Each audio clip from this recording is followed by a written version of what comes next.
মাছিমপুর অরুণাচল কুমারপাড়া 181 নং বালিকা বিদ্যালয়ে শান্তিপূর্ণভাবে ভোটদান সম্পন্ন হয়। কাছাড় জেলার অন্তর্গত মাছিমপুর অরুণাচল কুমারপাড়া 181 নং বালিকা বিদ্যালয় ভোট কেন্দ্রে প্রতি বছরের মতো এবছরও শান্তিপূর্ণভাবে ভোট হয়েছে।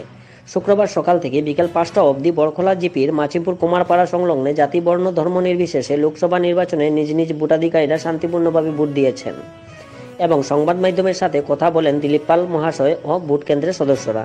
সঙ্গে জেলা প্রশাসন ও পুলিশ প্রশাসনের প্রত্যেক স্তরের কর্মীবৃন্দরা শান্তি শৃঙ্খলা বজায় রাখার ক্ষেত্রে অগ্রণী ভূমিকা পালন করেছেন। তার জন্য সবাইকে অশেষ ধন্যবাদ জানান দিলীপ পাল মহাশয় এবং ভোট কেন্দ্রের সদস্যরা।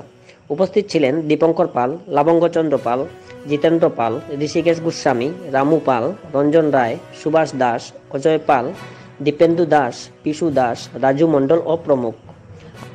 নর্থ ইস্ট নিউজে দিব্য চক্রবর্তীর প্রতিবেদন।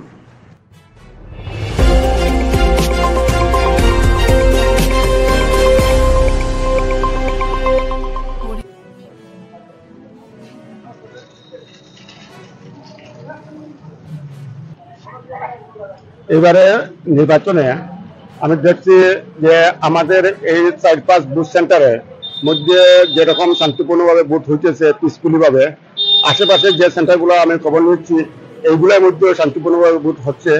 আমার আশা রাখি যে এইবারের ভোটে আমাদের প্রার্থী পরিমল শুক্লবৈদ্য মহাশয় কমসে কম তো 2 থেকে 2.5 লাখ ভোটের ব্যবধানে জয়ী হবেন।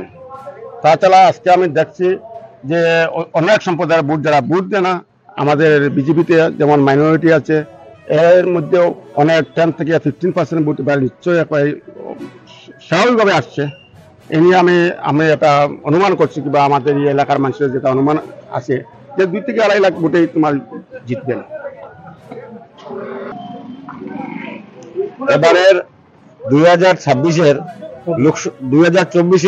লোকসভা নির্বাচনে যেভাবে আমাদের লোকেরা উৎফুল্লিত হয়েছেন, এটা খুব আনন্দের বিষয়।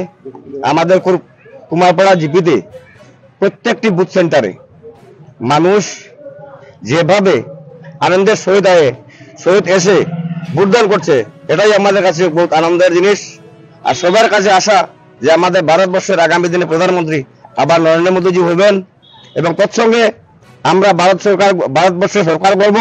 সে করতে আমরা 400 সিট যে কোনো ভাবে আমরা জিতবো, সেটা আমরা আশাবাদী।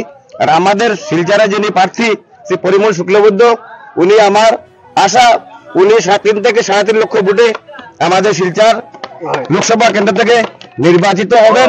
তৎসঙ্গে আমাদের পুলিশ প্রশাসন যারা আছেন তাদেরকে আমরা ধন্যবাদ জানাই। যারা প্রিজাইডিং অফিসার এসেছেন এখানে, তারা খুব সুন্দরভাবে কাজ চালিয়ে যাচ্ছেন, উনাদেরকে আমরা অশেষ ধন্যবাদ জানাই। আর আমাদের যারা গ্রামের লোকেরা আছেন, সবাই যেভাবে উৎফুল্লিত হয়ে ভোট দিচ্ছেন, তাদেরকেও আমরা আন্তরিকভাবে ধন্যবাদ জানাই ভারতীয় জনতা পার্টির পক্ষ থেকে। এই বলে আমি আমার বক্তব্য শেষ করলাম।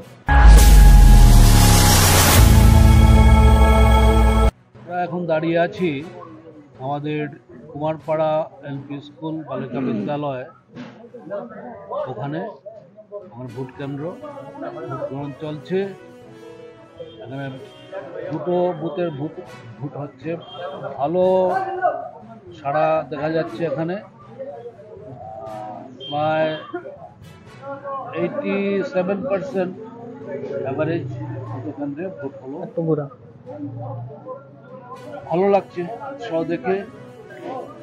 আর এই এলাকাটি এখন ডিলিমিটেশনের পর শিলচর বিধানসভার অন্তর্ভুক্ত হয়ে গেছে। তো সারা শিলচর লোকসভা কেন্দ্রে বিকেল 3টা অবধি প্রায় 62% ভোট পড়েছে। আসামে প্রায় 65% ভোট পড়েছে। আশা করা যায় সেটা অ্যাভারেজ 70-75 হয়ে যাবে, বা বেশিও হতে পারে। 75 তো হবেই আশা করি। দেখুন, বলতে গেলে এবারে নির্বাচন আমাদের শিলচর কেন্দ্রের কথা বলছি, অনেকটা একপেশে হয়ে যায়। পুলিশ দল বলতে কিছু নেই, 2জন প্রার্থী আছেন তাদের, কংগ্রেসের এবং তৃণমূলের। তো আমি তো সকাল থেকে ঘুরে বেড়াচ্ছি আমাদের বিভিন্ন কেন্দ্রে শিলচরের। কংগ্রেসের কোনো অফিসে বা তৃণমূলের তো কিছুই দেখতে পাইনি, কংগ্রেসের খুব একটা নেই। এটাও আমি ভাবি আমাদের জন্য চিন্তার বিষয়, কারণ প্রতিপক্ষ যত শক্তিশালী হবে তত যে কোনো খেলায়, ফুট খেলাই হোক আর ফুটবল খেলাই হোক, খেলতে আরাম। যাই হোক, জনগণের প্রত্যাশা অনেক ভারতীয় জনতা পার্টির প্রতি, নরেন্দ্র মোদীজির প্রতি।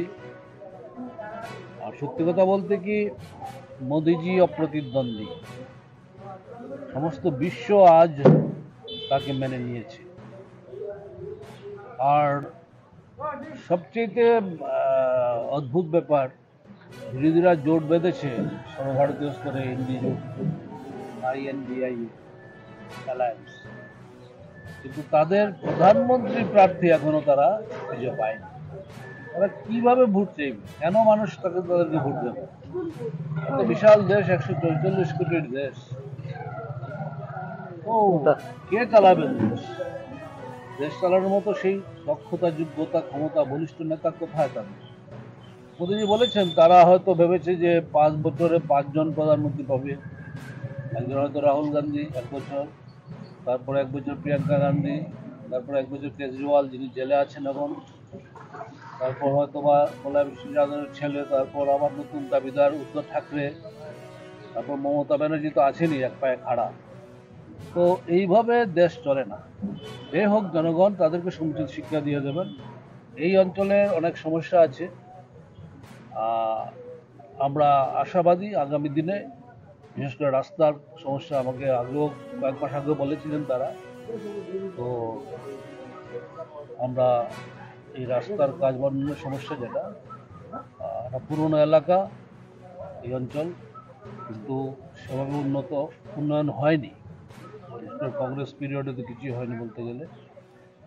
তো আমাদের প্রার্থী পরিমল শুক্লবৈদ্য আশা করি রেকর্ড ভোটে জিতবেন, সেটা 2.5 লক্ষ হতে পারে, 3 লক্ষ হতে পারে, এবং করিমগঞ্জ সিট আমরা জিতব কম মার্জিনে, হয়তো 40-50 হাজার ভোটে আমরা সিট আমরা পেয়ে যাব।